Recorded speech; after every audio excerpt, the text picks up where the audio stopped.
when, oh, I thought you already started it. Okay. So, No. Good. Now you start. Oh, this is a great story. Go ahead. Your son. okay. Go ahead.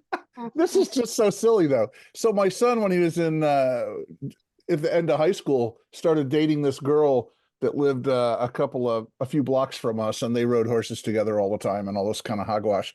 And her dad had a sailboat, and it was probably, I don't know, it was a 35 footer, and he moored it over in San Pedro. So she goes to Santa Barbara, State University of California at Santa Barbara, and it's right on the water. It's really amazing. And right down the street from the college, from the university, there's a boat dock, a marina. So are you ready for this? So she does not go up there and live in an apartment with three other girls or on campus or anything. They let her sail the sailboat by herself up to Santa Barbara and paid for a slip with electricity and running water and everything. And for the 4 years she was in college up there, she lived on her sailboat, and her dad got her a Jeep. So that's how she got around. So talk about the Southern California sort of story. Oh my God, I couldn't even believe it. Yeah, those kinds of boats now are just stacked up in San Francisco Harbor. Wow.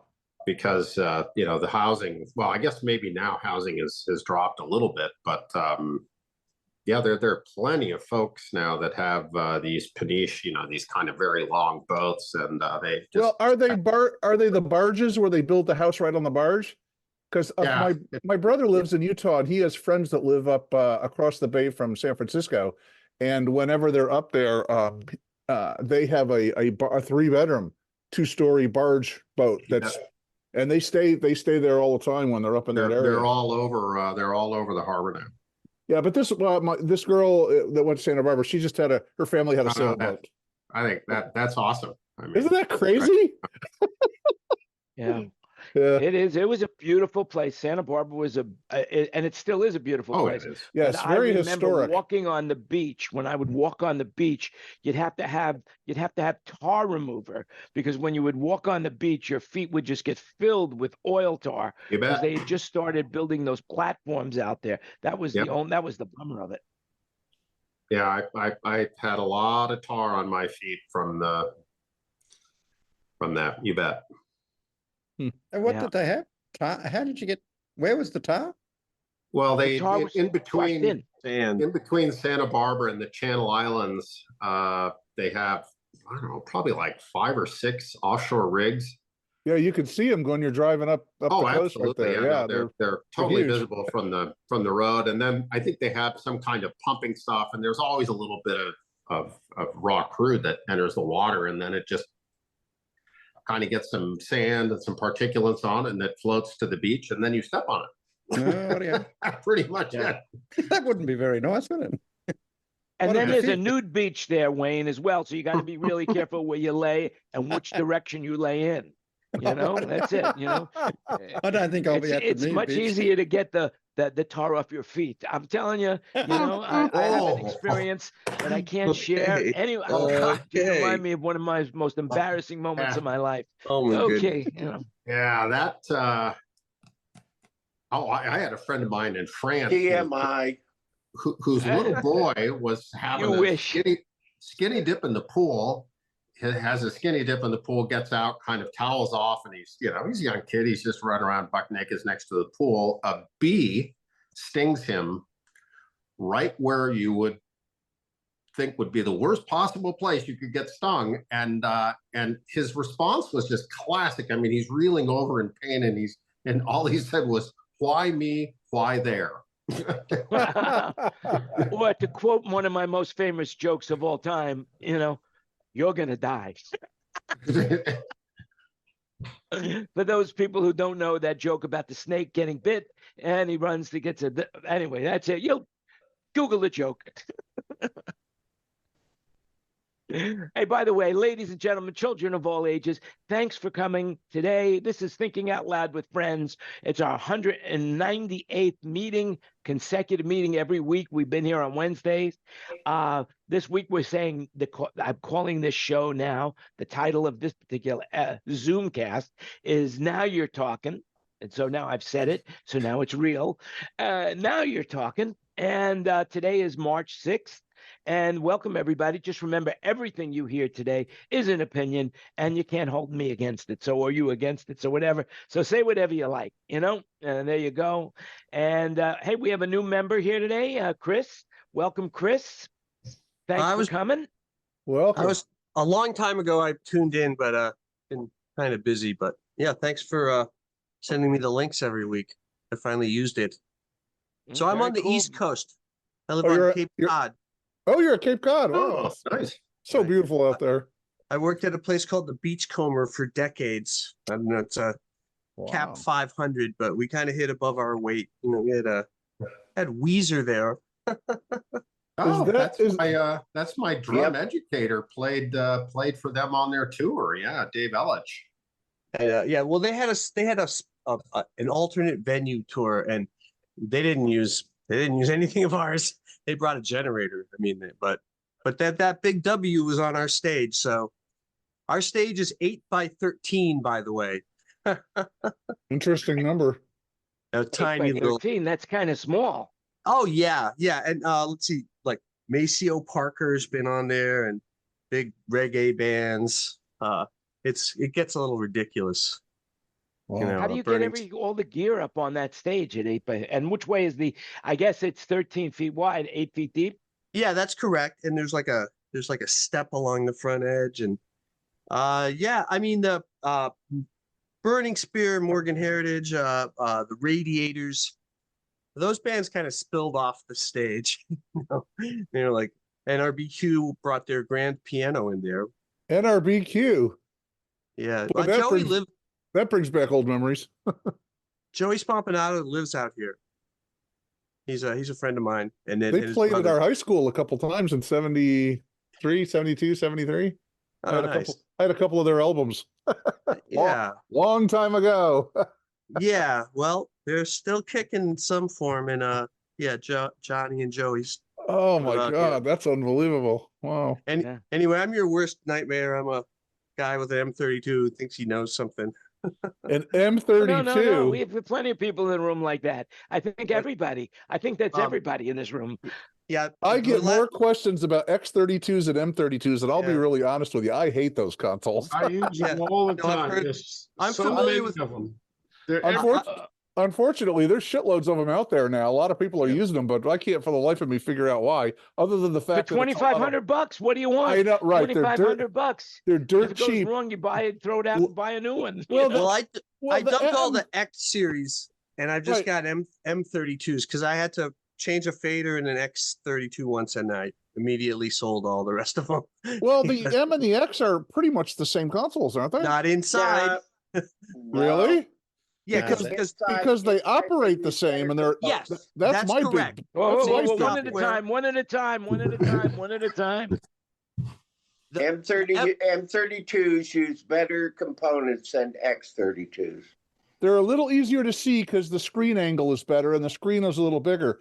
But boy, are they not friendly to get around on. And I usually run my laptop next to it and do everything on my laptop except push faders. But boy, I'll tell you. It's about my 10th choice of consoles. I think David was saying that he's using them all the time. David, what do you got to say about it? They're everywhere. I mean, you're right about getting around on the software. They're not that easy, but they do have a couple of things that I really like because they've got that little built-in mini mixer system that the software is already part of the software. So you mean the Dugan? The Dugan, no, the P. It's like an Avion, except it's called P16M. And all you do is, in your console software, there's a section for 16 outputs. You put them anywhere you want. You throw the Ethernet cable on, and those little mini mixers work great for band monitors. So that's the easiest I've seen anywhere. I know they have a Dugan emulator, which I've used a couple times, which does okay, but you can only use it on the first 8 channels. And then No, no. I don't know if you guys might be able to tell me, but the Sahara has 2 of them in their theater, and I get stuck on them all the time. And their connectors on the back to go to your laptop don't work, and they haven't in 3 years. And I keep telling them to get them fixed, and they won't. Well, that's because the Sahara closed about 5 years ago, maybe more. In Las Vegas. But the MMAs do the shows in their showroom, and we're there doing their damn shows. But so when you choose inputs versus analog inputs versus the stage box, they're in banks of 8, and it just makes me absolutely crazy. Yeah. Well, the new version fixed that. I Is think the they've new changed that. software? Did they change it? Yeah, Yes. I think. Yeah. God, I hope so. Yeah. Anyway, Well, I grew I'll up tell on you it. a quick story about these boards. I went to China when we were selling a lot of Midas many years ago. I went to China and I went to the factory, and the difference between Midas and Behringer is about 4 feet. That's it. They make them on the same floor, 4 feet of this side of the room. This side of the aisle was the Midas. This side of the room was the Behringer. They wheel the parts down and they just grab them what they need, and they're right down and that's all the difference is. But the one main difference is on the Midas side, the Chinese tech who's building the board has to sign the inside of the chassis, whereas Really? they don't have to do it on the Behringer. So. Jan, they do use different faders and pots and things. They're higher quality, the M32. Yeah. I believe. Yes, they That's are. But I'm telling you, the parts go down that same 4-foot alleyway or aisle, and they grab what they need. And it's very possible that they might grab the wrong pot or the wrong fader or the wrong circuit board. Now isn't Very the M32 about $5,000 more than the X32? No, it's like $1,000 more. Oh, Like because you could buy the X32 for like $2,000 at Guitar Center here, but I thought the M32s are around 8 or 9. No, they're not that much. No. Oh, they're not that much. Oh, And then there's They're way under $5,000. because by the time you hit 10,000, you might as well buy a Yamaha QL5, which I would much rather be on. What If you about want the to know test? the price, you might be able to go up to soundbroker.com. And look, I don't know. I've heard about that site somewhere. I don't remember where I heard about it from. Well, but The crazy thing I see with people they don't understand the capabilities of these boards. I see people coming in, they want to use wave servers and all sorts of things on an M32, and I'm like going, They have a Waves card for it, don't they? Yeah, they do. Yes. I thought they did. Yeah. Yep. Last I checked with Waves, I thought I had seen it on their list. Yes. I mean, you could do it, but if you're in a place, why? why would you want to buy an inexpensive console and then spend a fortune on Wave software? I don't know. Right. Just buy a better console. Yeah. Hey, Dave, what did I sell? What did I sell is you? that the other issue too is that on latency, M32s and X32s, their unit of measure is milliseconds, okay, versus samples. Right. So if you really want to do that and you want to jump out of the board, you got to sit there with your calculator and figure out your latency for coming back in, so you have time unity on your bus. Otherwise, most people don't do that. They just kind of guess, and then it sounds like crap, Interesting. So what about Dave the Dansky. Tascam Sonic View console that's just come out? Anyone seen that? It's under 10 grand Australian. Tascam, does that mean it's got RCA plugs on the back? No, Oh, no, it's a bad. You're so bad. it's even got Dante. Love you too, big RCA guy. plugs and composite video. No, it's got one of those, it's got one of those plastic strips, Bruce, by the clock. We have to pull the strip out so that the battery makes connection. Isn't that like semi-pro? It's like nice console, but what's with the RCA plugs on the back? We call that prosumer, Bruce. We give Prosumer. credit. Prosumer. Has anyone seen it? The Sonic View Tascam? No. 16, it's got standard Dante. It's designed as a live board. Under 10 grand. Really? The And Australian. how many inputs and outputs? 24 on the bigger one, 16 out, 3 little screens, 7-inch screens. And what's the model number? What's the model number? Tascam Sonic View. Mm. That's 96K, Wow. 54-bit accumulator. Yeah, it's only. I just wondered if anyone's seen it yet, because Tascam normally don't do live boards. Yeah. Anyway, I didn't even know Tascam was still in business, to be blunt with you. I thought that I know that they had been sold and resold and parlayed and relayed, but I didn't know they were still in business. Wasn't Tascam taken by Harman, or am I mistaken? I know they sold it. I think I always thought that they were part of Radio Shack, but just because of the quality and everything. Radio Shack. That's Tandy. Is that the Tandy speakers? Yes, exactly. And then I used to get those little cards where they would punch the thing, and then like after 8 or 10 visits to Radio Shack when I was a kid, I'd get a free 9-volt battery, that I could put in my walkie-talkie. I built my first home stereo speakers out of some Tandy 12-inch coaxials when I was about 15. Just a name synonymous with quality. I guess we can say that now that Radio Shack is no longer. But no, Radio Shack. I got to show you something, guys. In Mexico.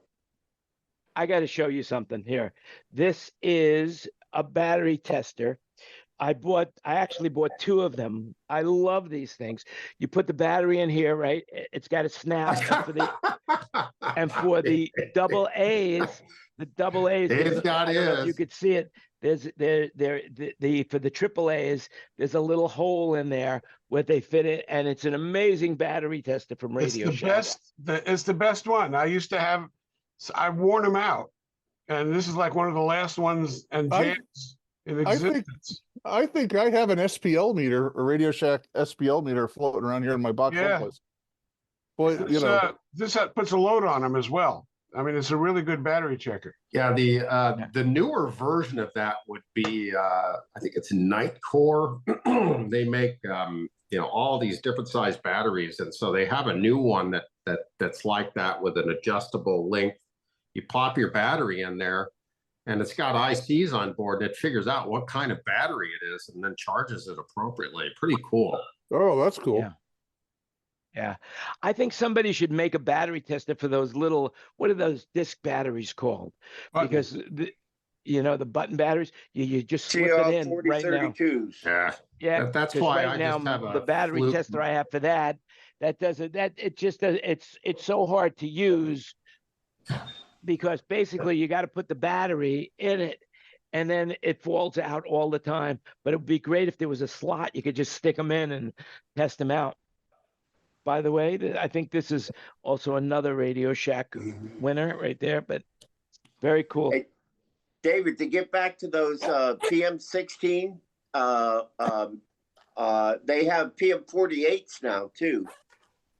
Midas came out with each one of those monitor mix box. They handle 2 people on one Ethernet cable.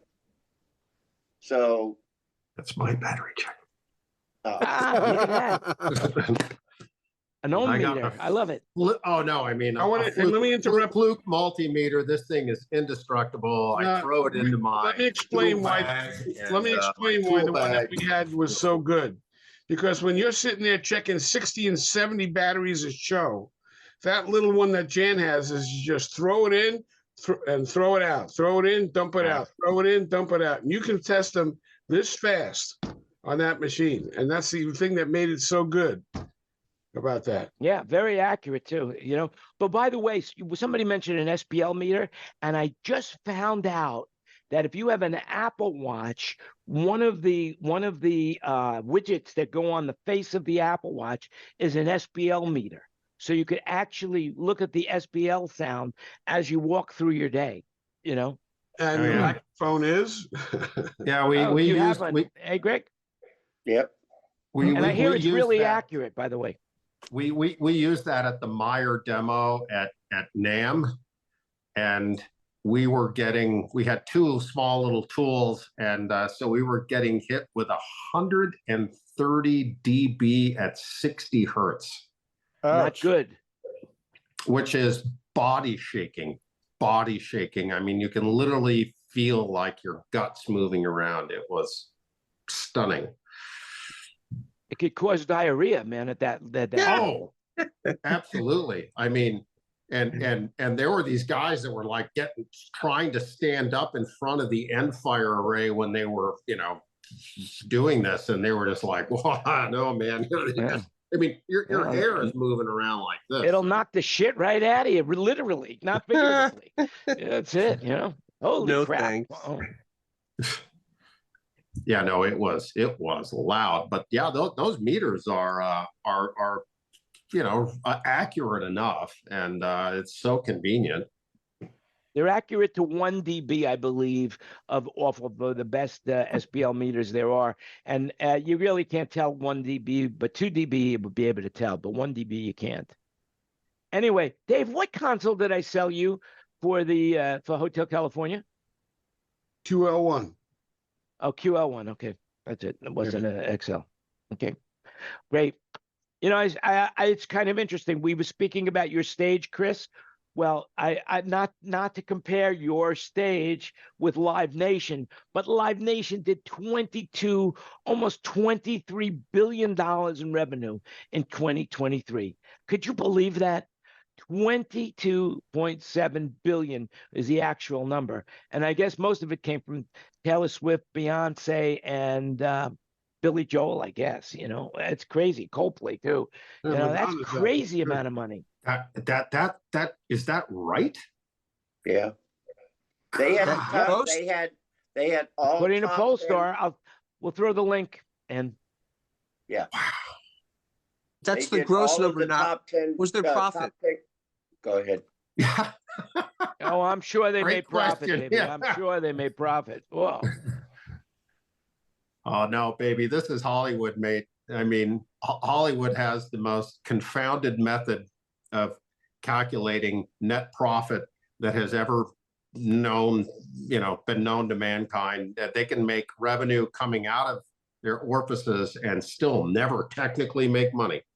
It's amazing. Oh, it's amazing what they could ding you for. I mean, $100 for postage, for one stamp, all that stuff. It's crazy. Well, they have a way of making. I mean, they've been doing it a long time, especially the movie business. Oh yeah, no, and film accounting is legendary for their ability to never make money. Yeah, but it's nothing like what Jeff Bezos and NVIDIA. My God, are they making money hand over fist right now? Yeah, and NVIDIA's stock is just absolutely parabolic. It's crazy. How about ARM? Well, actually, the NVIDIA is the ones that are creating the chips for artificial intelligence. And right now, Amazon and NVIDIA are working on human-like robots. It's frightening to me that they're doing that. Musk already had one and caught a lot of flack because when they released the Cybertruck, one of the post videos was a Tesla android carrying an automatic weapon and firing it at the truck. There was a bit of backlash. Yeah. Well, he's doing that. He's doing that Neuralink right now, and it seems that because of that, the guy that he implanted in is now able to move a mouse or I guess the cursor on a screen just by thinking, which is, I mean, considering that the guy was completely paralyzed, to be able to do that is amazing, Yeah. I had a friend with ALS, and eventually all he had was a caption on his cheek because at the very end you can only move your tongue, and so they put a little the particle physicist also had that system where he had a small device on and then he could move the mouse with his tongue, but boy,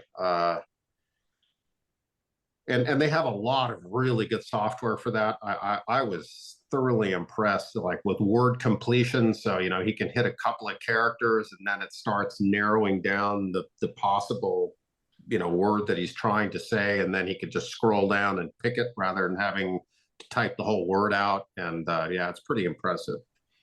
Yeah. But what awful disease. Oh my God. I remember there was a Star Trek movie, in the first series, it was called The Menagerie. It was a two-parter, and it was where Spock commandeered the Enterprise to go to this planet with this Captain Pike. And Captain Pike, all he was able to do was sit in a chair. He was completely disfigured, and he had a green light, a yellow light, and a red light, I believe. And that's all he could control was the light, And that was the pilot episode. Was it? Yep. Anyway, you remember that episode? It's like where this guy couldn't move, and and then he goes to this place where they were able to control his brain, so he was young and virile and free and could run and jump and sing and all that stuff, and that's why Spock wanted to bring him there. And my friends that know me really well, they call me Captain Pike, being here in in Thailand. I'm Captain Pike. You're in Thailand? Yes, I am. Oh, great. Rawai. We're moving up to Hua Hin. We're going to move up to Hua Hin, but right now we're in Thailand. Yeah, we're in Rawai. What name was that? What name was that, Jan? Which one? Hua Hin? It's spelled Huahin. Now, in the old days, I would have really, had some fun with the name. But this is the new days, and it's just Huahin. Hua Hin, it's where the king lives, not where you go to get laid. I'll tell you that right now. Okay, so there you go. You reverted me back to my old days. So the king lives there, huh? Hua Hin it's his summer very, home. very nice. It's summer. very, very nice. I love the beaches up there, Jen. Or down I'll there. I'll send you some pictures. So I'm living the dream. Living the dream, baby.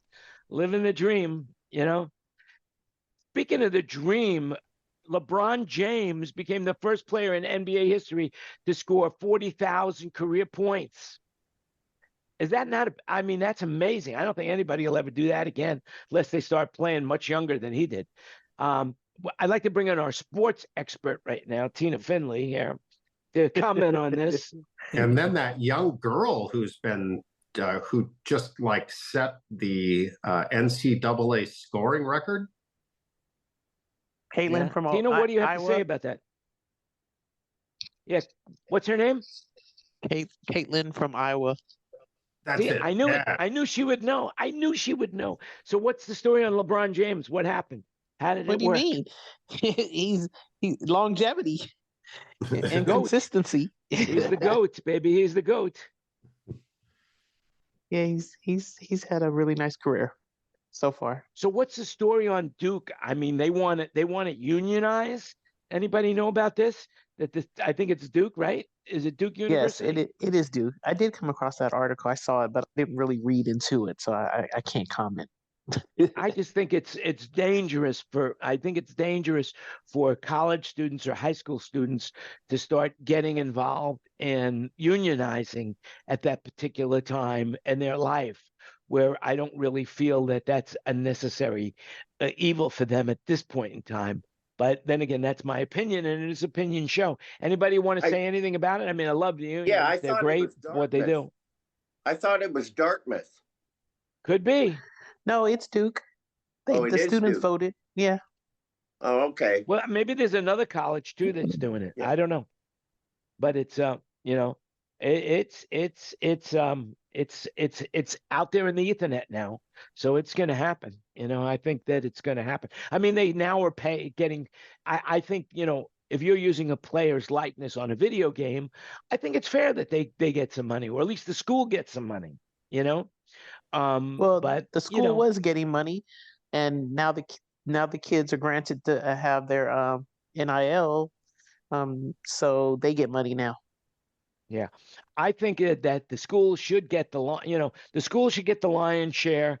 The student who's playing should have free tuition and free housing and everything else like that. But as far as the money goes, you know, when you're that young, it's really hard to control money.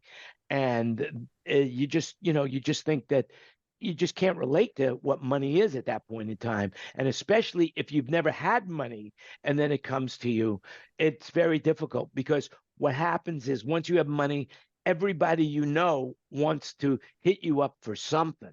And at a young age like that, it's hard for anyone to be able to relate to what's going to happen when that happens, you know? So that's just my 2 cents. Speaking of money. Anybody have anything you want to say about that? I don't We're really talking have too about much. money. What do you think about this Wayne Lapierre guy, man? Found liable for like bilking all those NRA members out of, you know, tons and tons, millions and millions of dollars, $8-something million. He bilked them out, you know, of fancy vacations and luxury watches and whatever he wanted, you know, great cars. I feel sorry for those people. Misspending millions of dollars for them, you know. Hey, and by the way, Jeff Bezos is now the richest man in the world again, supplanting Elon Musk by just a few shekels, you know, not much more than that. Yeah, by $1 billion, you know. Well, everything depends on stock price, right? If you know, Amazon goes up and Tesla goes down, which it did the other day, and you know, whatever. What do you guys think about Apple right now? Apple stock is in like a free fall. Well, I think that I think they've hit kind of saturation with their phones. I don't know about all of you, but I keep getting messages from my mobile provider basically begging me to, you know, come in and turn in my old device and get a new iPhone 15, I think it is, or whatever the latest and greatest is. And it just seems like the uptake on their new devices is nowhere close to what it used to be. Yeah. I found that I used to be one of the early adapters with Apple. I used to go with if whatever phone was coming out, I needed to have it. Now they're up to 15. I'm still using a 13, you know, and it works perfectly. It works great. The battery is good. The telephone, you know, nobody ever advertises telephone reception, but my telephone reception is phenomenal when I'm on the phone. It's phenomenal. And, you know, so granted, the camera on the new iPhone 15 is far superior to what I have right now, but I'm not a professional photographer. I don't need 48 megapixels, you know, I just don't need it. I don't even remember the last time I printed a photo. You know what? I have a 13 and my camera is absolutely fine for anything I could possibly use it for. I don't know. I couldn't imagine it getting any better, you know? It is. It comes down to the zoom. Yeah, I think that's it. An optical zoom versus a digital zoom? Because I think optical. Forget digital, just optical zoom. That's the answer to which camera is better. Right there. Hey, Dave, you sent me a link. You sent me a link about film shot on only an iPhone. Do you remember that? Yeah. It was a commercial, wasn't it? Yeah, I remember that. It was the Super Bowl halftime, actually. Right. Yep. It was with us. It's a whole YouTube. It's a whole YouTube YouTube. You know, they have a YouTube page, and of all of the things that have been shot just using an iPhone, it's pretty impressive. But what they leave out on that is how much lighting they put into the show. I mean, amazing amount of lighting. So, I mean, that's the key to good photography anyway, lighting. Well, like microphone placement. Yeah. If you don't put your microphones in the right place, you can have the greatest gear in the world, man. Oh, I just saw this new microphone that I mean, I have more microphones than I could possibly ever use in my lifetime right now. And I saw a new one. It's about the size of a quarter, and it's what's the brand name? I can't remember the brand name, but it's not it's an off brand. It's not like, you know, Shure or Neumann. It's a consumer mic used for vloggers, but it's only the size of a quarter. and it attaches to your shirt by magnets, and it's really high quality for what you for making it. I can't remember the name of it offhand, but it'll come to me anyway. Let's see, Dave, what's going on there at the Westwood? Let's see, what theater is that? Juno and goes Ivan Reitman and Steven Spielberg, Bradley Cooper. They bought a Westwood theater. Yeah, the Bruin. No? Oh wow, I didn't know that. Oh, the Bruin. Now brought the Fox, the one with the big tower. And I don't know. And I mean, I think it's only one theater.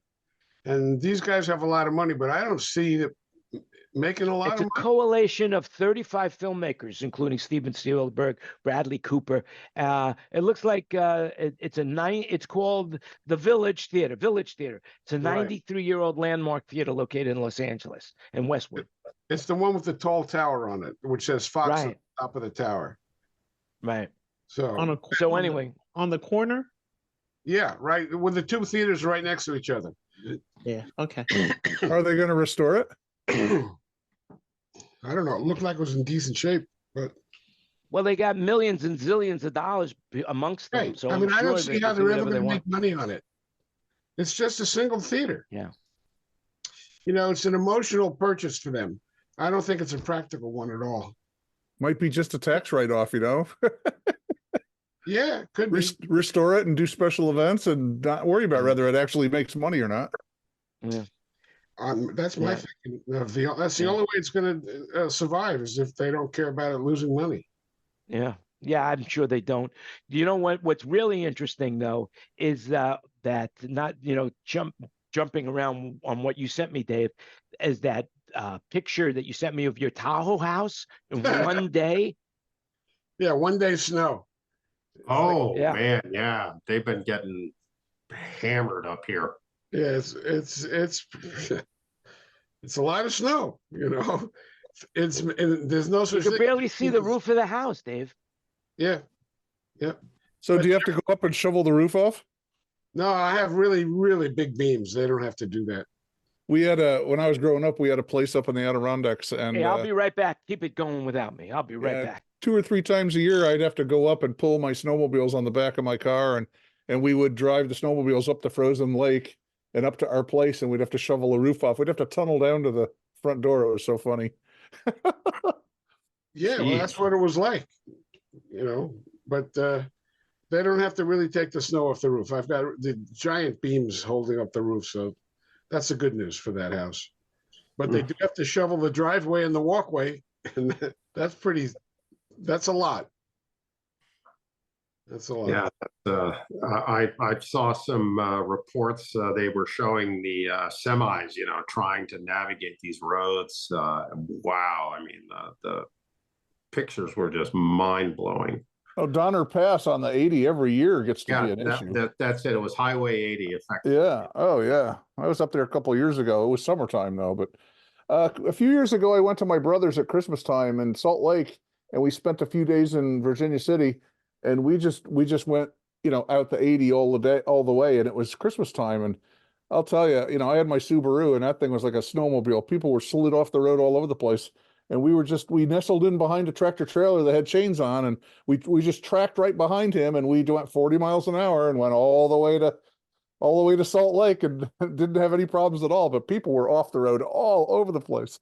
Oh yeah, I mean I rescued a guy. I've got a 4Runner with a winch and all this other stuff, and I was leaving. Where was I coming out of New Mexico, northern New Mexico, going into southern Colorado, Chama. And I started going up the pass at Chama, and I mean, you couldn't even see the road. It was just white, and we're just cruising up the road, and my wife looks over and says, "Oh, there's a car that's slid off the road." And as soon as the guy saw us, he got out of the car, right? So he's in a Honda pickup truck with literally espadrille shoes and a t-shirt with a tank top, and this guy was trying to navigate a snow-covered pass. So I extracted him out. He was in a ditch, and we just yanked him out. And then the snow plows came, and and all of that. And I talked to the snowplow driver, who was an old, very kind of wise looking Indian guy. And I said, so can my car make it? He's like, yes. But if I were you, I would go back and take the other road. And I'm like, that's what I'm going to do. So I turned around, went back down, didn't even try it. I know one year, 1980, we did the 1981, I think it was, we did the 757 Boeing rollout, and we were in Renton for 3 weeks. And I drove up, actually. Remember the story from last year? I drove the tractor trailer up. We had 14 tractor trailers for this product reveal, this airplane reveal. And I remember Grants Pass had a terrible snowstorm, and we had lined up, all the cars and trucks had lined up on the California side of Grants Pass, waiting for there was a couple of like excavators and some snow plows with plows on the front and Sanders on the back. And they would go over the hill, right? And they'd have like 50 of us following them and come down the other side. And there'd be like an excavator and 2 snowplow trucks. And then we'd travel on, and they'd turn around and come back over and take the next group over. And all they did was go back and forth over the mountain. And it was like, 10 miles one direction up and 10 miles down. And they just went back and forth, and everybody waited in line for the next set of snowplows to come through, and they'd follow them over the mountain. It was crazy. I'd never seen anything like that before. Yeah. It's crazy. I mean, the weather is like changing like crazy. Does anybody know what's going on in Texas? I hear like it's burning to the ground or something like that. Houston's okay. Houston's okay? Yeah. Yeah, no, apparently they had wildfires that were like the same surface area as Delaware. Yeah, it's up. It's in the Panhandle. Can you guys see Yeah, that? look at that picture of the David's. Look at that. That's one night of snow. Oh my God. One night? Yeah. That's it. One night. Holy jeez. Wow. Yeah, a couple of feet an hour. Wow. That's crazy. It was like 10 feet of snow in one night. Yeah, this is a lake level. Higher up, it's 2 or 3 times as much. Isn't that crazy? Everybody okay? Looks like a nice day. They knew it was coming. They stocked up on everything they needed to do, and as long as they didn't lose power, that was the big one. And the wind was clocked at 190 miles an hour in Tahoe. I didn't know it ever got near that. Yeah, that's kind of surprises me. When I heard that, I thought, this guy's just exaggerating. Then I looked, and I saw it was true. It's like, how did that happen? Kite surfing. Truckee has become the coolest little town, I'll tell you. Truckee has always been cool. Has it always been cool? Yeah, it's always been like full of artists and. Oh man, we were up there about 3 years ago. We stayed for probably 4 days, and I'll tell you, I was so impressed. Yeah. But it was right at the end of COVID, and everybody in town was so pissed off because they were all bitching and moaning that the house prices had like gone up like 4 times because during COVID everybody was like buying places up there from California and pushed the house prices up hugely. So places that were like 100,000 were $500,000, and it was pricing the people that worked in the town right out of the town. Yeah, Crazy. a lot of those home buyers are not really real home buyers. They're corporations that are buying up this because of the need for more rentals, because people are now not going into the office. So the office communities of downtowns are quite empty. And now they're talking about renovating these office spaces into living spaces. But in the meantime, like in Las Vegas, for example, these corporations own thousands and thousands of homes. I mean, I'm getting BlackRock. 2 to 3 calls a day to buy my home, BlackRock went on a residential purchasing spree. There's nothing good about that. Huge numbers. With all due respect, when somebody calls me, and they're texting me, they're calling me, and I say, hey, could you just do me one favor? And, and the guy will say, what is it? I say, please go fuck yourself and don't call me anymore. I've had enough. When I was selling my house last year, before I sold my house, I had calls from corporations, and I wouldn't sell to them. Yeah. Well, they're hidden because they try to be. They try to be your friend. Hello, Jan. This is Mahmoud. You remember me? You met me you know, at the gym. I said, well, hey, you know, I don't remember meeting you at the gym, but, you know, I want to buy your house, you know. I got your number from the bathroom wall. Oh, by the way, did you guys see John Oliver's show last week with the scam calls and the texting and all this stuff? Did you see that? I highly recommend it. Basically, what channel is he on? He is on John Oliver's on HBO, but you could follow him on YouTube. Him on YouTube. Oh, okay. They post the you know, his expose position. Anyway, he did this thing about texting and the spams. And so if you're getting a text message that says, hey, or hey, you know, something along the lines of, we have dinner tonight. Are we on for dinner tonight or anything? Those are spam, and they are designed to get you into conversation so they could try to, you know, rip you off with like Bitcoin or something along those lines. They use your voice too. They ask you things so that you answer them when you answer the phone, and then they have your voice print. Oh, that's right. That could be true. Yes. Yeah. Well, that's the whole thing about it. If they ask you a question, never give them an answer that says yes.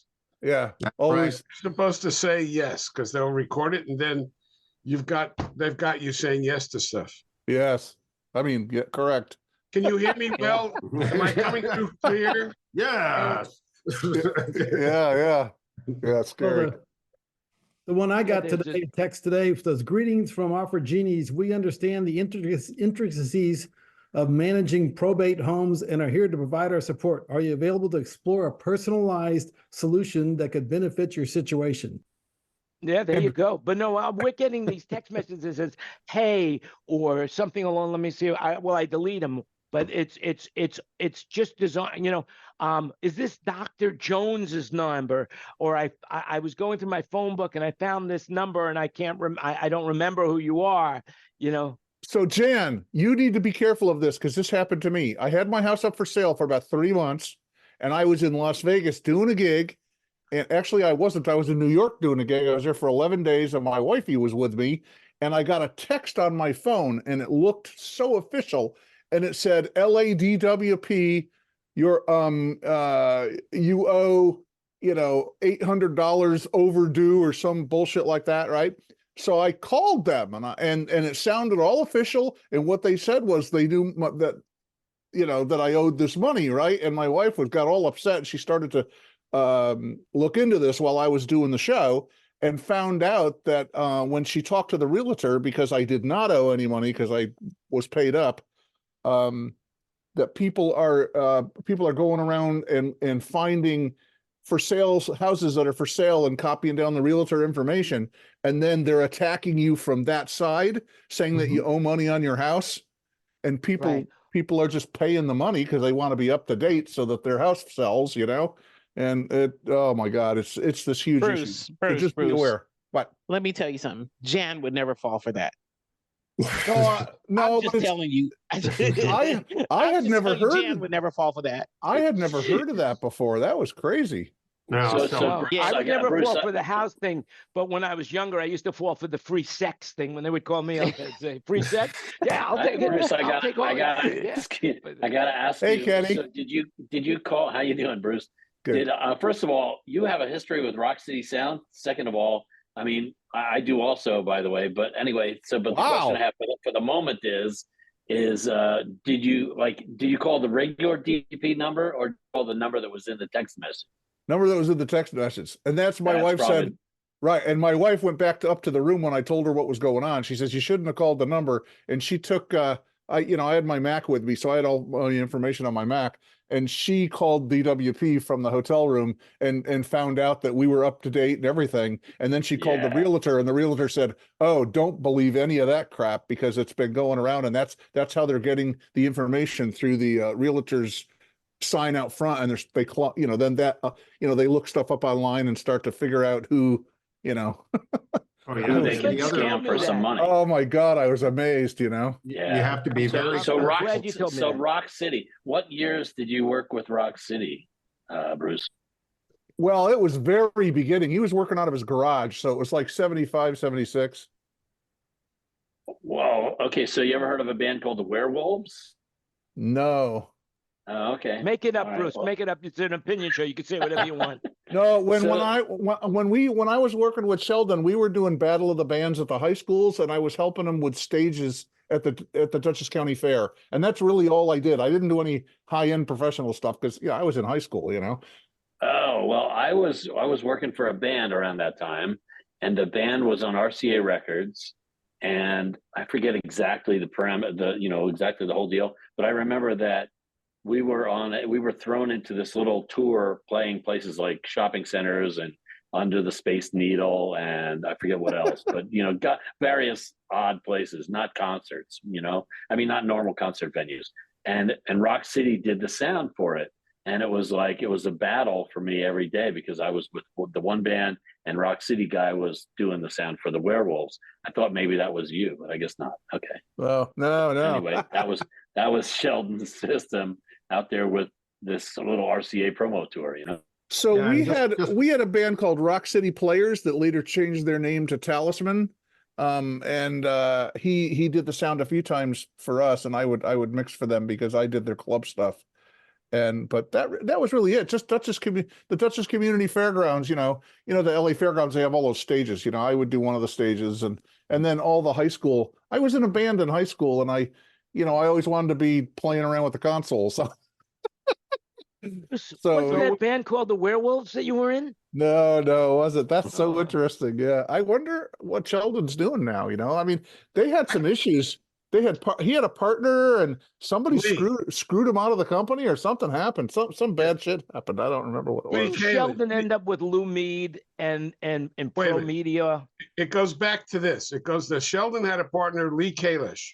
Lee Kalish, yes, that's what's his name. And the two of them had a major disagreement, and they split up and became two separate companies and with no talking to each other. They were very pissed off. And then, so Sheldon was running Rock City. Kenny and I were both doing Rock City gigs. Wow. This was in the aughts. And then it started in 99 when I started with the SAP software with Kenny. And then they were bought by Lou Mead's company. Firehouse. Pro Media. It was called Pro Media. Pro Media, yeah. Well, and then they became Firehouse, right? And then they became PRG. Oh, no, they became Firehouse. Firehouse. I don't think they are PRG, are they? Right. No, Firehouse. Now, Sheldon's running that. I just talked to Sheldon recently. He's retired. He's living at home. He's having a great time, and he's building greenhouse and growing things in it. And he's building greenhouses with woofers and tweeters? No more audio for him.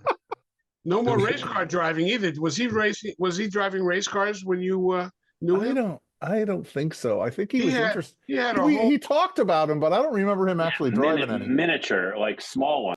Yeah. No, well, they were open wheel. Instead of Formula One, they were like Formula 3 or something. But he had a full-time mechanic on, and he had a couple of cars, and it was the real deal. Lime Rock, that kind of stuff. Oh, I used to go to Lime Rock and watch what's his face, that movie star guy there. He raced Paul Newman. Paul Newman races 240Z there all the time. Yeah. I loved Lime Rock. It was a beautiful racetrack. Right. But that's the kind of stuff Sheldon was doing. So he was doing okay, and he's still doing okay. He had a liver transplant. Wow. And he's at like 10, 15 years ago.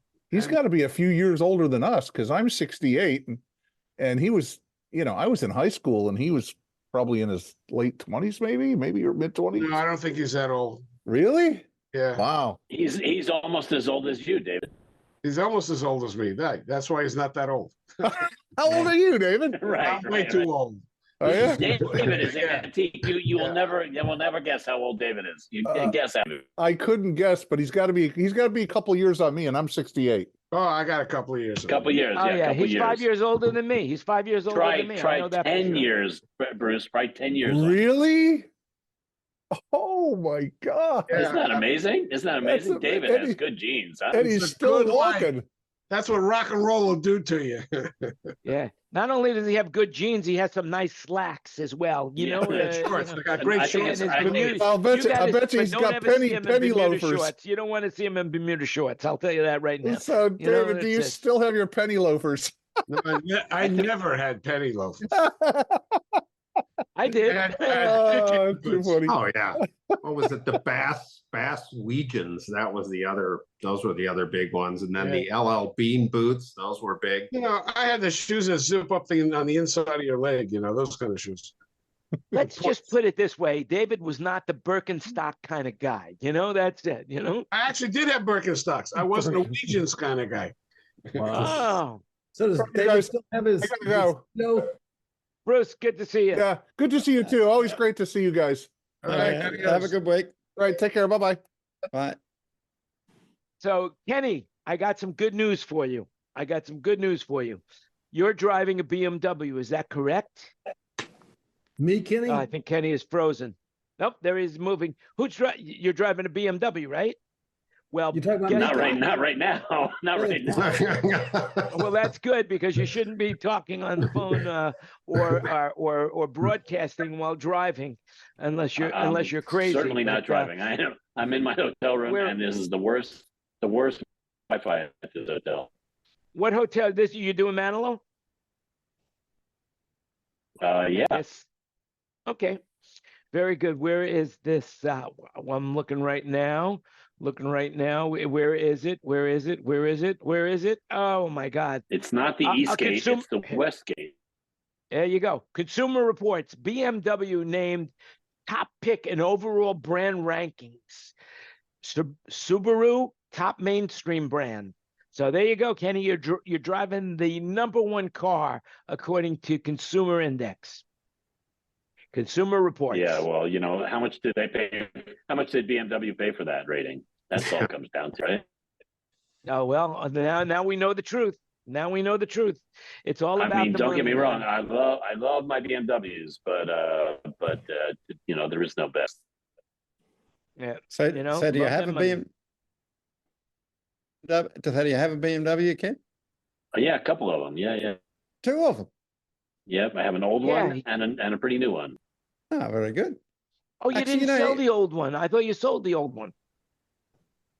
No, it's still my around town car, and it still goes. So why not? Yeah. Right. They're pretty good cars. 2002 or what? Older than that? No, it's not. It happens to be that model year, but no, not that model though. Oh. It's a 325 Ci from 2002 year. Oh wow! I think Ken Porter drives a BMW too, if I remember correctly. No, I went deer hunting with it about a year ago. Oh. What are you driving these days? A 23 Stinger GT2. What is that? What's a Stinger GT? It's a Kia. It's a Kia's. Oh, that's a pretty slick car. That's a slick car. It is. That's a really nice car. How do you like the Kia brand there, Ken? I've been pretty good, but see, I have a relative. My brother-in-law is a director of quality control and engineering at the plant in LaGrange, Georgia. The Kia plant. Some nepotism going on there. I like that. Yes. And so were you able to get a good deal on it also? Because they already are nicely priced, right? Yeah, I got a good deal. Friends and good family. For you. Good for you. Friends and family deal. Or not one of those 5-finger deals, but friends of the family. So, those Kias are really advanced electronically, super advanced. That and the Hyundai, man, they are amazingly advanced. Well, Hyundai and Kia are connected in some way. At the very least, their design center is shared. They're sister companies, and the Genesis is also part of the conglomerate. Well, Genesis is an amazing car. Is the luxury brand of Hyundai, is it not? Yes. It's like yes. Like Lexus and Toyota, absolutely. Right. How about this? Did you realize, here's a fun fact for you. I learned a few months ago that Porsche is the luxury version of Audi, and Audi is the luxury version of VW. In other words, there's 3 brands in that company. VW is the bottom, like the economy model, and then what's the next one? And then Audi is middle, Audi. and then or Audi, whatever you want to call it. Anyway, and then the Porsche is the luxury brand. But Ken, the financially, VW is the corporate mother of all three organizations. Yeah, just like Nissan and Infiniti. Nissan's the mother brand of Nissan, right? And you lift up, and the car that I want to own the most, is the oh God, I'm getting old. Maybach. What? No, I don't want a Maybach. I want the Lamborghini. The Miner. Fisker. I want that oh God, I can't believe it. The Miner, the little car. What? No, I think he wants a BMW Mini. Cooper. The Mini Cooper. That's it, Mini Cooper. Yeah, my brother-in-law has one of those. That's a BMW product, also, isn't that? Yeah, that's what I meant. Yeah. Yeah, that's great. No Teslas. No one has a Tesla. I don't want to support Elon Musk in any way, shape, or form. I hear that. So, have you ordered your Mercedes with the Dolby Atmos interior in it? Well, I'm sure there's plenty of them here in Bangkok. You wouldn't believe the amount of luxury cars they have in Bangkok. Unbelievable. It's one of the richest cities in the world, Bangkok, not the city itself, but the people who live there. It's amazing when I go up to Bangkok to see those cars. You would think, why would they have Ferraris and Maseratis? There's no place to drive them. The roads are horrible there, and yet they have them because they can. I saw an article last week about the 1%ers, like what it takes to be a 1%er in the US, and it's like 5.8 million. And they were talking about that other countries, and some of it's more, like one country like Switzerland was like $10.5 million to be in the 1%. And I can't remember what Monte Carlo was, but it was like huge. What about a place like Dubai? Oh yeah, God, just crazy. No, those oil countries like Dubai, Saudi Arabia, Iran, or Qatar. Well, I'm sure there are posts that will tell you what they'll tell you what's what and where the cities are. But I know that there's more money, there's more rich people living in Bangkok than almost anywhere else in the world.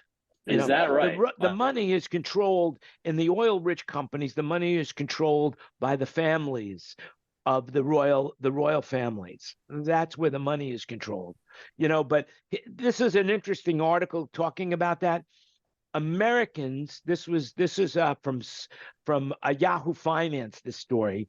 It says Americans, everybody sees millionaires as wealthy except for millionaires themselves. A new study suggests Americans with $1 million don't think they're wealthy. Only 8% of investors with $1 million consider themselves wealthy.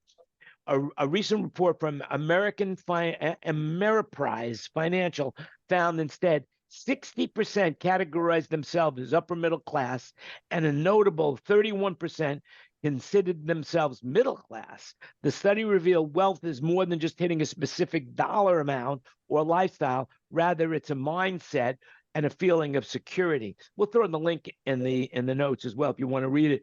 But I've always said that the difference between something being expensive and costly is how you feel about when you pay it. If you could afford it and it's a lot of money, it's costly. If you can't afford it, then it's expensive. That's how I look at it, Dan, Well, how do you keep in feel mind about being rich? the median price house in LA is like $600,000. So $1 million doesn't make you that rich. That's got to be higher than that, right? Right, David? Even if it's higher, that makes my point even more. Exactly. It's got to be. My house. Yeah, I suspect that you get into South Central on those. The housing prices there aren't too expensive, but yeah, the housing in Los Angeles at the moment is just absolutely breathtaking. Everywhere. Crazy. Even in South Central, they got to be at least $300,000.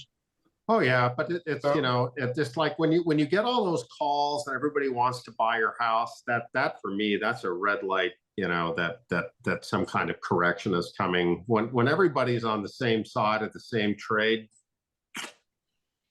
that's a good warning indicator.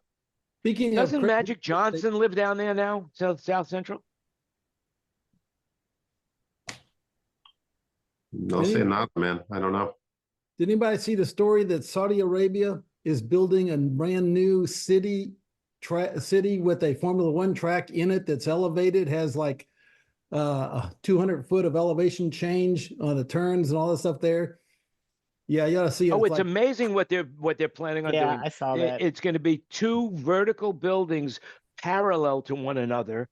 And it's going to be miles and miles long, these buildings, and it's going to be indoors. It looks amazingly impressive, but I doubt they'll ever get it. I'll doubt they'll ever get it built. They started building a city around this Formula One track. It's supposed to be a whole track, and it has like swim pools and lazy rivers and stuff where people can basically live.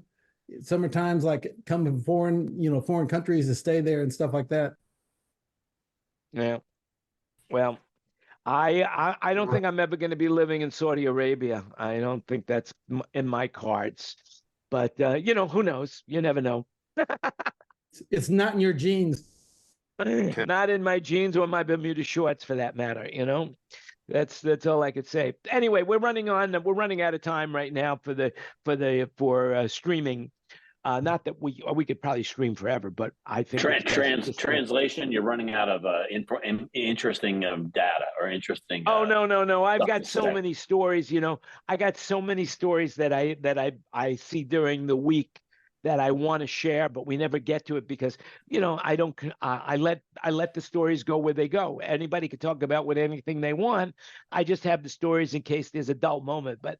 So far, in the last 197 episodes, this being the 198th Zoomcast we've done, it's never got to the point where there's been nothing to say. So it's been great. You guys are amazing. You're so knowledgeable about so many things, and you bullshit so well. I love it. It's just great. It's great bullshitting with you guys, and I love it. Listen, one thing I want to say on a sad note. In case you didn't know this, Bill Post, he passed away. And in honor of him, 2 weeks ago, I wanted to mention it. And you saw the show logo had the toasters. Well, Bill Post, if you don't know who he is, he invented Pop-Tarts. And he passed away at 96. So there you go, Bill. But somebody else who died this week, I think it's this week, it might have been last week, was Richard Lewis.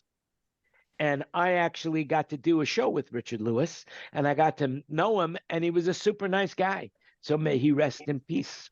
And to round out our list of people that passed away, I just found out moments ago that Deborah Bird passed away yesterday. Now, I don't know if you know who Deborah Bird is. Deborah Bird was a singer with Barry Manilow for many years. Back in the early days, she was with him. She was just a fantastic person. And, a beautiful lady from Detroit, and she could sing her ass off, really sang really well. And I was just talking to her a couple months ago because I knew that she was vocal coaching on American Idol and The Voice. And I said, and Cheryl wanted to get a vocal coach for her grandson. So I said, I'll contact Deborah Bird and see if she can point me in the right direction. So I talked to Deborah Bird on the phone. She was just as nice as could be, super nice. Just found out yesterday she passed away. Found out today that she passed away yesterday. Just horrible. And then James Beard from Steely Dan, the keyboardist, passed away today or yesterday. Oh my goodness! Oh my God, they're dropping like flies. Anyway, may they rest peacefully, and may we honor their lives that they have. Yeah, Bob Heil. I just hope all of us stay alive. Bob Heil, yeah, Bob Heil. That's crazy. Bob Heil passed away. What a nice guy he was too. I got to meet him many, many times. Very, very, very, very knowledgeable guy. He affected a lot of people's lives in our industry. So yeah, very much in the live sound business. He was one of those forerunners. He had his white and purple horns back in the old days, and he was just really ahead of his time. Yeah, and his microphones are great. I don't have one with me, but I do have one in Las Vegas, in my house in Las Vegas for sure. The PR40, and also he was really revolutionary in ham radio. He very much so. Yeah, he was very very active. Him and Joe Walsh were very active in ham radio. I assume Joe Walsh still is, but isn't that funny that Joe Walsh is active in ham radio? But he and Bob Heil were close friends because of that ham radio connection. Yeah, they had a podcast on the Twit Network No for kidding. a while. Yeah, you could probably look it up. Yeah, they had a podcast. I think I don't even know. It might have been a video podcast, but it definitely was audio. I've listened to it a few times, and it's pretty cool. Anyway, before we say goodbye to everybody, is there anybody in the room that wants to say anything at all? Maybe somebody on social media will hear it. Oh, yeah, I could say that I'm enjoying the Australian Idol and Judges and the whole show at the moment, which is currently airing. And there's some great performers. The judges are entertaining. Even Kermit the Frog popped in, but he's not the real one, because that's just the pseudo one. But I'm enjoying that. And I went to Carrathul and did a show with a band called Wobbly Whoop last weekend, and it was very good. The town has 300 people, but they have a horse race, and about a couple of thousand get there. But I had a good time. Very good. Downtown Australia. I want to say to everybody, if you have an Apple device, get Apple Care. It is the best. I just had my computer memory motherboard die. It's 3.5 years old, and they just put $1,000 worth of work into it. And I have a new computer again. I love Apple Care. So, by the way, you're like Apple Care advertisement. Yeah. Speaking of Apple and Apple Care, Netflix is now asking everybody who pays through Apple to stop. Otherwise, you're going to lose. They're going to discontinue Apple Pay on Netflix because Apple is taking 30% of their subscription revenue. That's a lot. Well, that's interesting. I get my Netflix through T-Mobile. Huh? Me too. Oh, by the way, I followed this podcast called Mac Geek Gab, and one of the guys on it, this guy named Pilot Pete, he said that he put in the T-Mobile Wi-Fi unit, which is 5G, and he was broadcasting on it. It was flawless. He says it's amazing. Yeah. So I guess it all depends on how close you are to a tower, whether or not it's worth having or not. But for $40-50 a month compared to what I'm paying with Cox, feeling like I'm getting ripped off every month because they make me keep a phone line as well in order to keep the high-speed wireless. When I get back, I'm changing out. They're ripping me off. I mean, it's an opinion, but I feel like I'm being ripped off by them constantly, and I hate it. So monopolies are really bad. Kind of like Live Nation. I mean, yeah, well, I can't compare Live Nation to a utility, although we could. We could save that for next year. Because a utility is sort of necessary, and a Live Nation is doing a luxury item, right? Yeah, but I feel like our municipalities have sold us all down the river because, in the beginning, you only had one choice. You either had Cox or you had nothing. Well, that's two choices, Cox or nothing. And, it's like almost the same. Anyway. Municipal Wi-Fi is really something we all should be pushing for. There's some cities that have done it, and like for $50, you get an optical connection, low latency, symmetrical. We have something called Open Cape out here. The Joint Base runs on it. All the police stations and all the libraries are connected. But it's kind of expensive to connect directly just for your home. So they're going to try to partner with people. But, we should all encourage our towns and cities to just do internet and put these freaking bloodsuckers out of business. All right. You want to hear something? I'll tell you. So here in Thailand, nobody really has a landline phone. Everybody has wireless. Businesses have wireless, cellular. Everybody has cellular. And all of the cellular companies, every one of them, for their company, they offer you universal Wi-Fi when you're in the street.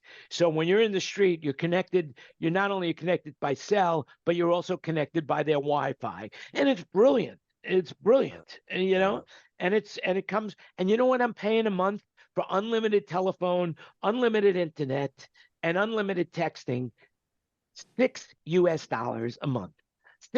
Six. What's the speed? $6. Oh, high speed. It's high speed. It's like 100 up and 100 down. It's like 100, crazy. 100 kilobits up, 100 kilobits down. It just megabits. Yeah, megabits. No, it's fast. It's fast as hell. I mean, it's crazy. And I thought I was doing good when I reduced my cost of my high-speed internet from $85 to $40 a month by going with Frontier over Spectrum. But wow, you've really reduced. Well, I'm paying still $120 a month for T-Mobile, so I could have my T-Mobile line down here. But it's crazy, because I have T-Mobile has this great plan called Global 15 Plus, where anywhere in the world, you have your phone and there's no additional fees. You get 15 gigabytes of high-speed internet, and you get unlimited calling and texting from anywhere in the world to anywhere in the world. And, all you need, otherwise, Jan, all you need is a VoIP server back in Vegas, and you have an open VPN connection in Thailand, and you just put a fixed line in there and you dial all day long, and it just goes out through Vegas and costs nothing. How much does something like that cost? Something like that cost? It's free. It's actually pretty cheap. So all you need is a small piece of commodity hardware, and then you have to get a line card. But the whole thing can be done for like less than $500 or $600, and then you basically just. T-Mobile just posted a cease and desist. No,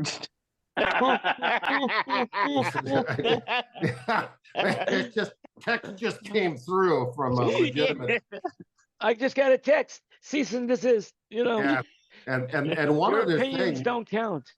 And one other thing, we were talking about fraudulent stuff. So I have a VoIP system here. I think I've explained that. And I have a VoIP provider, but I get to set caller ID. So I can call any one of you from any phone number you give me, and it'll show up when I call you. So even when you see a caller ID on your phone, you've always got to get a whiff of it. Isn't that spoofing? Isn't that it's called spoofing? It's called spoofing, and it's. I remember back in the old days before all this technology kicked in. I remember when caller ID first started. I had an idea that remember this, David. I don't know if I ever told you about this idea. Remember that little dialer you had, the demon dialer that you screwed onto the handset. So I was thinking, I always said, well, I'm going to make something with which I can spoof the number from which I'm calling. And that'll, you'll put it in front of the receiver. I mean, the what do you call the handset, and it'll go, and that'll spoof the phone system into saying that I'm a different number, so that I can be somewhere that I'm not. And that was like an idea I had, and like people have, well, obviously millions of people had that idea and have used it for very bad things. Well, I know that they had a phone booth in a bar in England. And the phone booth had recordings, so you could be you could be excuse booth. Be at the that's great. Just that was where I was headed with mine. I was like, oh, so I could be like, out at a fun gathering or something and say I'm still at work. Yeah, they had one of those at a bar I was at. The hospital sounds, airport sounds. Yeah, right. Oh, that's great. T-Mobile. I'm sorry. Google is who's my phone provider? Google Fi, and my son was tearing up the data, so I upgraded to the next tier. And what I didn't realize was that they uncap the speed when you get to the higher tier with unlimited data. And frequently, I've been in restaurants where I shut off the Wi-Fi and go to my Google Fi, and it's faster because they're like gypsies. They don't have their own network, so they have contracts with like AT&T and all the major companies. So they just pick the fastest network. So I'm pretty happy with Google Fi International. Yeah. So that's a Google. So that's a product provided by and that you pay for Google for. That's basically that's your cell service. Yes. Oh, how interesting! Yeah. Wow. But it's very good. Since I upgraded it, I've actually streamed from my hotspot, and it was pretty good. I was impressed. The problem is with Google Wi-Fi, the Google Fi is it's only domestic. It's in the United States. No, that's not true. No, it works. I mean, my son went to Germany. Everything was fine there as far as I know. What kind of costs do they charge you when you're overseas? There was nothing additional. There's nothing additional. It's no, like, anything VoIP is the same price wherever it is. All you need is. I mean, it's like when I go to England with T-Mobile, what's it going to cost me, Jan? I'm gonna pay for that international plan, and that'll cover It's me $50 for a month. Or $50 a month. $50 right? a month. Yeah, and you shut it on and off. You go there. It works with your telephone cycle. So if your billing cycle is from the 1st to the 30th or 31st, that's when they charge you for it, and it works for that period of time. And then remember to shut it off when you get home. Yeah, cool. Because I'm going to England for like a month in a few months. Well, with yeah. So mine's like 160 or 100 for 3 phone lines. And it's the same price whether you're international or not. And as far as I know, it just works. Google Fi operates on the T-Mobile network. Yes, that's and what other Chris networks was saying. as well. Yeah. How interesting. Also, Mint Mobile does the same thing, but works on the T-Mobile network, and that's cheaper too because they buy a lot of it, and that's how they subcontract it out. But this Google Fi, I've heard only good things about Google Fi, But then Google wants to own everything I'm doing. Google is happening. My Google is my TV is YouTube TV. That's Google. Yeah, it's up to like $75 a month now. If not higher, yeah, but it's great. Yeah, so it really is good. It's unlimited DVR, and then for an extra couple of bucks, you could get 4K and download. I'm just too cheap, cheap to get that downloading business. Well, how do you access it from there? Do you have a VPN? You access it through a VPN or something? Yeah, I have a VPN. I'm using Surfshark. And if anybody's interested in Surfshark, if you sign up with my account, you get a free month, and I get a free month. Because I have Surfshark also, but every time I'm in Vegas, and if I turn on YouTube TV on my computer, even while Surfshark is running, it says, "Oh, well, you're out of town," so it knows I'm out of town. Huh.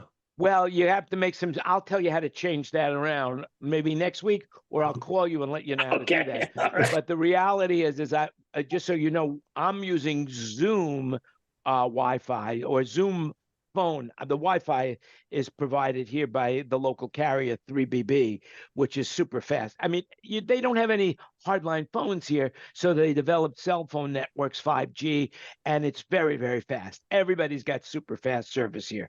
They don't charge you for additional fast service. It just comes as a plan. Bo is only paying $3 a month for the same thing I'm getting, but she got an earlier plan, and they haven't raised their price. Could you believe it? They haven't raised their knock on wood, and I hope they don't. But they're listening to you right now, and they're going, "Oh, we can charge more." Swati Kap. Hello everybody. Oh, lo de mai. With lo de mai, give me a discount. That's okay. That's Thai. Oh, that's the first phrase you learned when you went there. Mai. That's Jan. Right here. I gotta go, gentlemen. You won't see. All right, good talking to you. That's right, buddy. Thanks for including me. Look what she made me. Unbelievable. Oh, how nice. Lodi mai.